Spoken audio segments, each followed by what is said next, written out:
a vós, Senhor.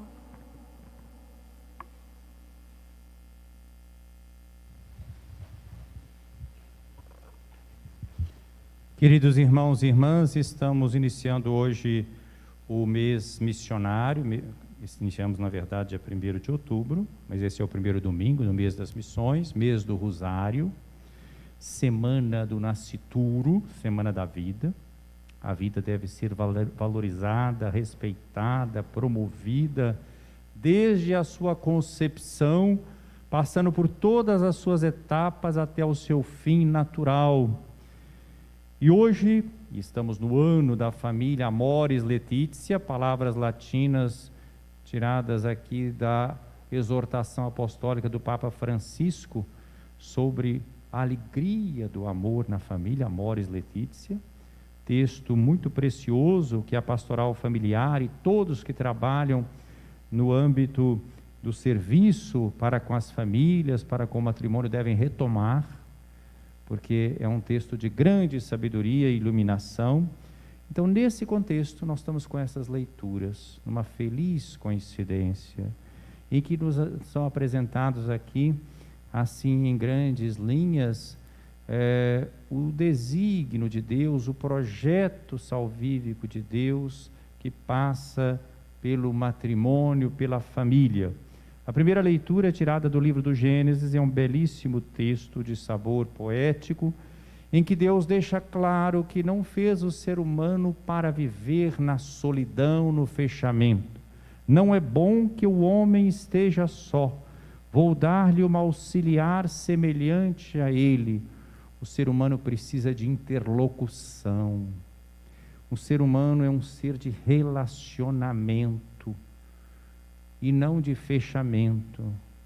O Senhor Deus formou a terra, os animais selvagens, as aves do céu, e trouxe a Adão, para que Adão pudesse nomeá-los. Veja então, o ser humano é convidado a participar da obra criadora, dando nome às criaturas feitas por Deus. É como se Deus realmente chamasse o ser humano para ser o seu parceiro. Ele criou, mas ele quer essa participação do ser humano que nomeia. Mas diz o texto ainda, eu estou passando evidentemente mais rapidamente, diz o texto ainda que Adão não encontrou uma auxiliar semelhante a ele, mesmo com todas essas criaturas que ele nomeava, mas o tipo de relacionamento dele com essas criaturas era diferente. Era um certo relacionamento de distância, de dominação. Então o Senhor Deus fez cair um sono profundo sobre Adão. O sono profundo significa que Adão é totalmente passivo nessa questão. É um dom que ele vai receber, imerecido, e pelo qual ele não faz nenhuma força, ele não tem condições de fazê-lo. Então nós estamos diante de um desígnio divino.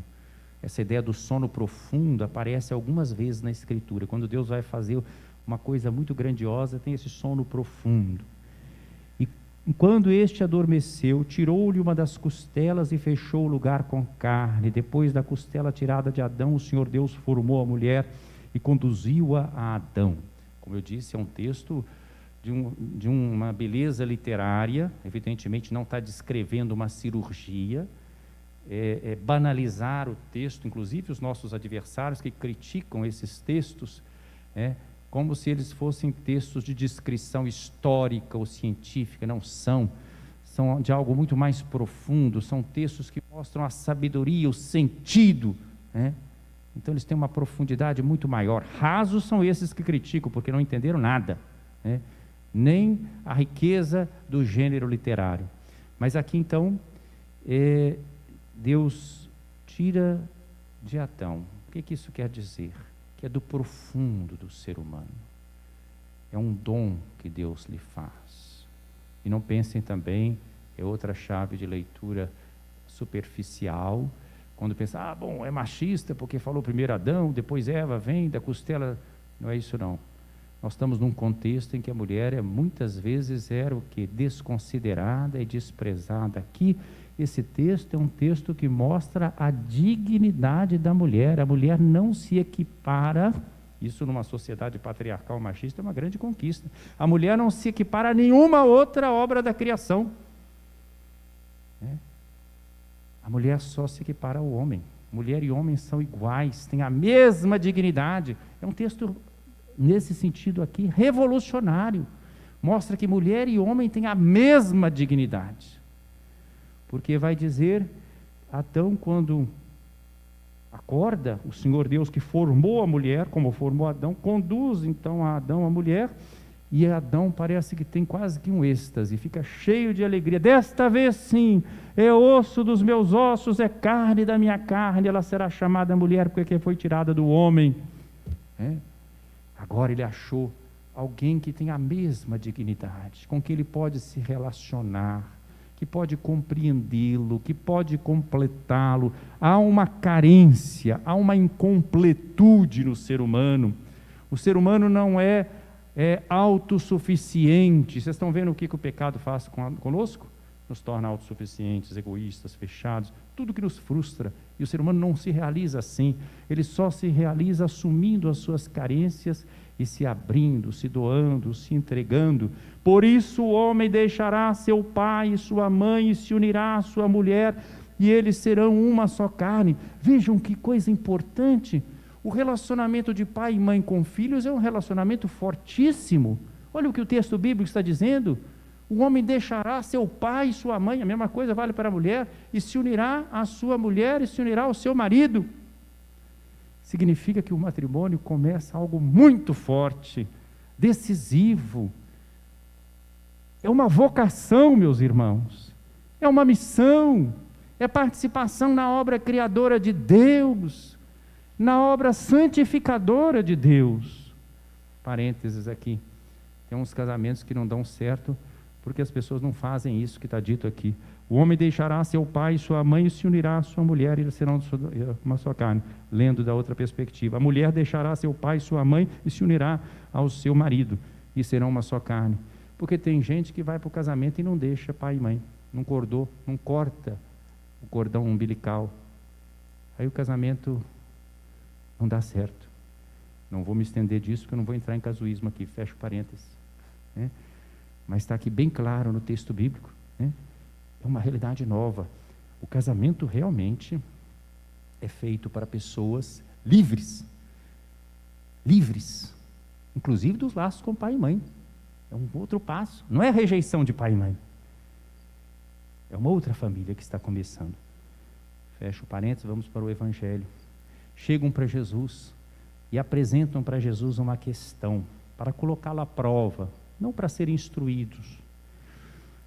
Havia em Israel a prática do divórcio em determinadas situações, e havia duas correntes, uma mais liberal e uma mais rigorista. Se aproximam de Jesus, certamente já tinham ouvido um pouco alguma coisa sobre Jesus, querem colocá-lo à prova, colocá-lo de um lado ou de outro, e então perguntam se era permitido ao homem divorciar-se de sua mulher. E Jesus devolve a pergunta da seguinte forma: o que Moisés vos ordenou? Eles responderam: Moisés permitiu escrever uma certidão de divórcio e despedi-la. E aqui Jesus é de uma liberdade, de uma ousadia, para corrigir Moisés, corrigir a pergunta que eles estão fazendo, a questão que eles estão propondo, e recuperar o projeto original de Deus. Porque Jesus veio para nos salvar, e a salvação e o Evangelho passam pela recuperação do projeto original de Deus a nosso respeito. Ele está falando com a autoridade de quem conhece o projeto original de Deus. Então não pode ser lido nessa perspectiva estreita. Jesus é severo ou não é severo nessa questão? Jesus é muito... Isso é não entender. Ele está indo ao projeto original, significa que ele está restaurando e conferindo a graça para que nós vivamos de acordo com o projeto original de Deus. Ou nós não temos fé?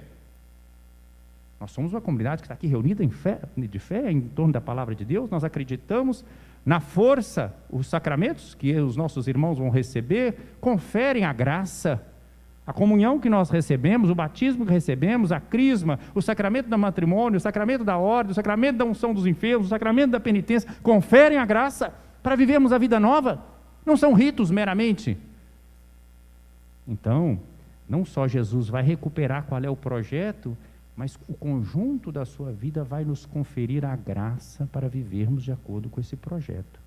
Por isso ele diz, com essa autoridade de quem vem do Pai: foi por causa da dureza do vosso coração que Moisés vos escreveu esse mandamento. Não pensem vocês que aqui é uma palavra superficial, não. Por causa da dureza do vosso coração significa por causa da maldade, do pecado.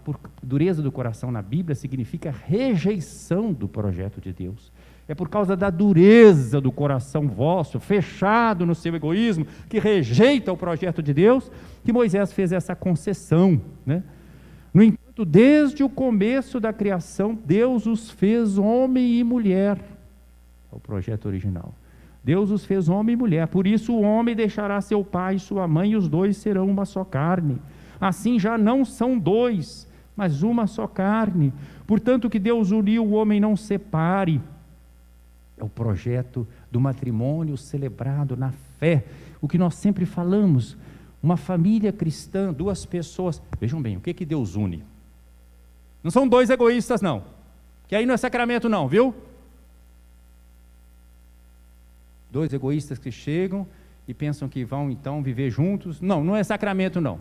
Sacramento é quando um livremente, na fé, se entrega ao outro. Matrimônio não é um possuir o outro, é um se entregar ao outro. Matrimônio é condivisão, é partilha, é comunhão, é cuidado mútuo, é doação. Então, depois em casa, os discípulos perguntam também sobre o divórcio. Jesus deixa claro também que não é esse o projeto de Deus, e fala dessas separações do divórcio. Agora, existe aqui, faço uma distinção rápida, não tenho tempo para aprofundar agora esses assuntos, e não vou entrar nas casuísticas. Há um divórcio legal, jurídico, e há um divórcio do coração. Tem gente que não tem o divórcio jurídico, mas tem o divórcio do coração, porque não há o cuidado mútuo, porque um não se interessa pelo outro, às vezes nem estão se falando. Então há o divórcio do coração, que é muito mais profundo, muito mais grave, que às vezes pode redundar no divórcio jurídico, mas nem sempre, né? Então, meus queridos irmãos, o que é que Deus uniu realmente? O homem não pode separar. O que Deus uniu realmente, quando as pessoas na fé, percebendo a sua vocação e a sua missão, com liberdade, chegam e dizem: eu te prometo ser fiel na alegria e na tristeza, na saúde, na doença, amando-te, respeitando-te todos os dias de nossas vidas. Isso aí, quando a pessoa diz isso não da boca para fora, não como algo do rito, mas do fundo da sua existência, nós temos um sacramento, um sinal da própria aliança de Deus com a humanidade. Há uma missão de realização das pessoas e de santificação dos dois, dos filhos, da comunidade. É multiplicador, porque quem tem a alegria de viver num lar assim, em que os pais se amam e se doam, é preparado para os embates da vida. É alguém que não vai ser uma pessoa imatura, ingênua. Os conflitos, os problemas existem, mas uma pessoa capaz de superar, porque percebe que há uma força maior do que os desafios da vida, que se chama amor, que é paciente, que perdoa, que dialoga, que compreende, que pede perdão. Meus irmãos, ao contrário, quando uma união é de dois egoístas, as pessoas sofrem as consequências de perceber que a vida para essas pessoas se torna, inclusive para os filhos, competição, disputa, concorrência, vaidade, ambição, medo, insegurança. O futuro da humanidade passa por famílias renovadas, famílias onde o matrimônio seja levado a sério como uma vocação. Daí a importância da preparação para o matrimônio, no namoro, no noivado, em todas as etapas, os primeiros anos do casal. Quanto trabalho bonito pode e deve ser feito pela pastoral familiar, por todos os grupos que dão apoio à família, para que esse ideal da família cristã, santuário da vida, escola de amor, igreja doméstica se realize. Estamos na semana do Nascituro e, por coincidência, no evangelho de hoje, Jesus tem uma palavra final sobre as crianças. Traziam crianças para que Jesus as tocasse, os discípulos as repreendiam. Vendo isso, Jesus se aborreceu e disse: deixai vir a mim as crianças, não as proibais. Eles pensavam, o mestre só tem que falar para pessoas adultas, criança não entende, para que ocupar o tempo do mestre com criança? Jesus não gostou disso não, deixai vir a mim as crianças, porque o reino de Deus é dos que são como elas.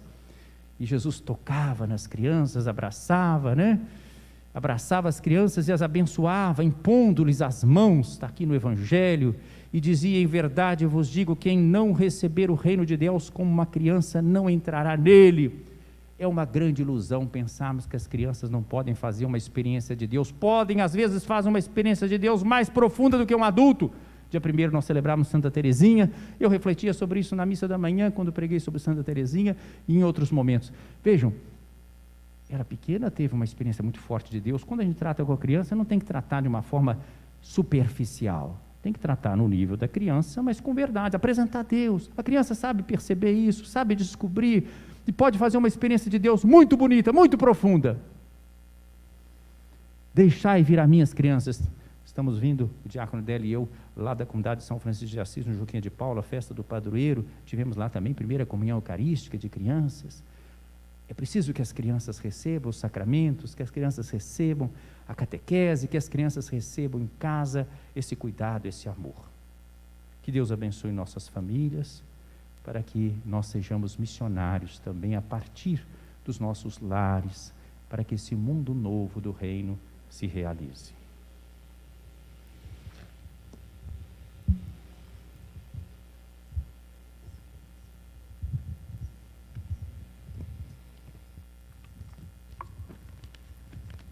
Caríssimos catecúmenos, quero chamá-los aqui novamente: Priscila, Gene, Clementino, Tainara,